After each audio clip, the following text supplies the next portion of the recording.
Point à la ligne, ce sont quelques minutes qui reviennent sur une actualité qui concerne les entreprises, les services publics et notre quotidien à tous. Nous sommes Marie-Ève et Zineb. Et aujourd'hui, on va vous parler de NIS2, comment l'Europe muscle sa cybersécurité. NIS2, c'est la directive européenne qui demande aux organisations les plus critiques de mieux se protéger contre les cyberattaques. Et ce n'est pas nouveau. On vous dit pourquoi. En 2016, NIS1 a été adopté à l'échelle européenne. On parlait alors d'OSE, opérateur de services essentiels, et de FSN, fournisseur de services numériques. Cela concernait en chiffres 300 entités. Les choses évoluent avec NIS2.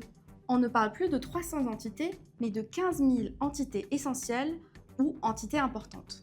Et maintenant, les questions classiques que vous pouvez vous poser face à cette nouvelle réglementation. Suis-je concerné ? La plupart des secteurs le sont, y compris si vous êtes un partenaire d'une entité soumise à NIS2. Mais pour en avoir le cœur net, l'ANSSI a fait un site internet, Mon Espace NIS2, pour que vous puissiez avoir cette réponse. Mais quelles sont les thématiques abordées dans NIS2 ?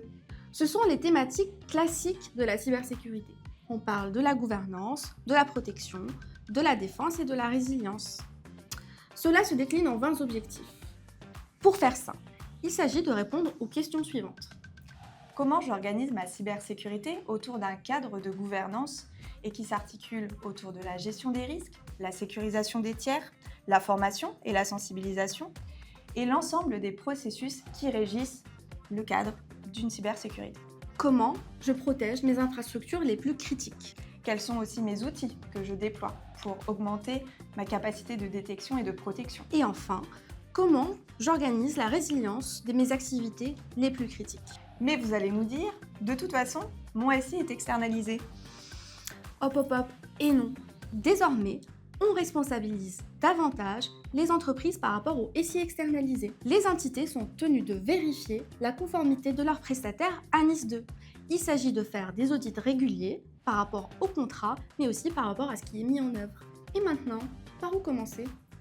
Pas de panique. NIS2, ça peut paraître très contraignant, mais c'est une opportunité de transformation à toutes les échelles de votre entreprise. En effet, NIS2 repositionne la cybersécurité non plus à un niveau opérationnel, comme on avait l'habitude de le voir, mais cette fois-ci à un niveau stratégique. L'engagement des comités de direction est en jeu dans les décisions et également dans les sanctions, qui peuvent aller jusqu'à une interdiction temporaire d'exercer à des postes de direction en cas de manquement à NIS2 répété. Dernier point.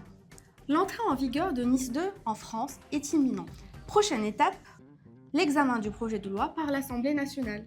Une affaire à suivre donc.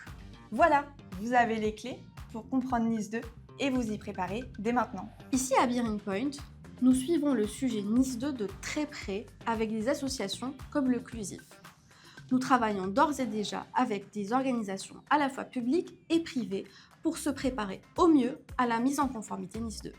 Si le sujet vous intéresse, vous pouvez liker, partager et nous écrire pour en discuter ensemble. Et on se retrouve bientôt pour un nouveau point à la ligne.